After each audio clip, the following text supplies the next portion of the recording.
God have mercy upon us. Wewe miausho kinoma mwanangu. Wateja sasa hivi mwanangu miausho. Miausho. Wateja wana hela kabisa. Habari zenu? Fresh tu brother, usafiri? Wapi? Usafiri? Mwanangu. Wewe mkaka, hebu njoo mara moja. Nenda namsikilize. Mwambie kinieleze. Ya njoo wewe hapo. Sana namshua. Mwambie anieleze 30. Mambo? Fresh. Vipi? Fresh. Wewe mkaka una kidali kizuri. Vipi tena? Mbona kidali kizuri vipi? Wewe mkaka, hebu sogea kwa sababu. Wewe gabi. Mna bwana wewe. Usinifanyie hivyo. Nisikie wewe sijapata hela asubuhi. Sio mara moja mkaka. Wewe tena cha mwiba wao. Baadaye kwa mwanangu. Tondokeni cha mwiba wao. Kuna mwachaji hivyo. Wewe acha mpumbavu. Sio basi. Kimbia majukumu. Wewe toka bwana wewe mpumbavu wewe.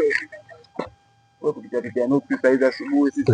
Kumbe bwana bwana. Sasa tufagilie hizo babu. Wewe nini watu tunatamia ulizo? Sasa tufagilie hizo.